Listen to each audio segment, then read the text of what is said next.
กันนอสู่เดโจมหาอำหูจักสายหือมือพองเจิงนางนั้น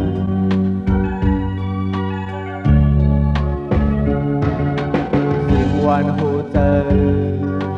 ความหักใจหวมสิ้นไว้ดาสูโดดถึงเขายาวที่มองน้องก็เหลียวสังที่แผ่วซ้ำสูงหิมน้องอ่านขึ้นถามอยู่นาน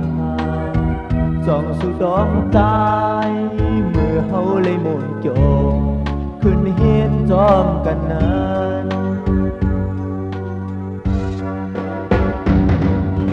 น้อ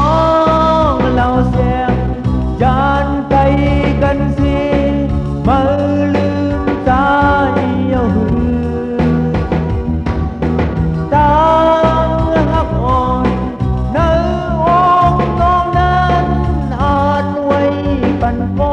เลยโอ้วันไหนมองเจอมองขอใจ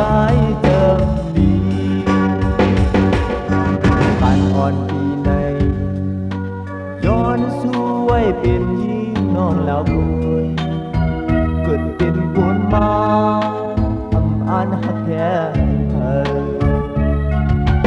ให้เต็มเป็น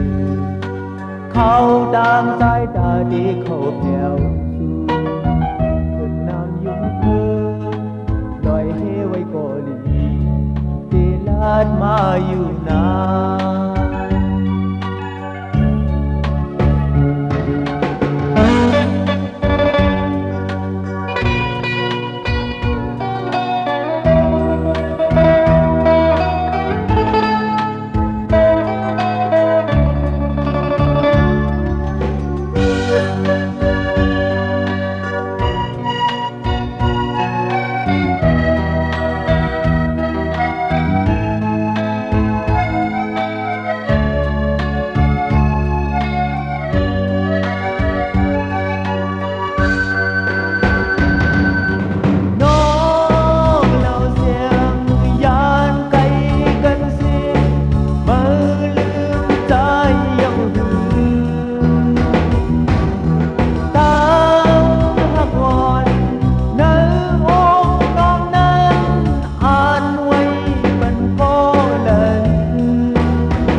เป็นยืนน้องแล้วตัว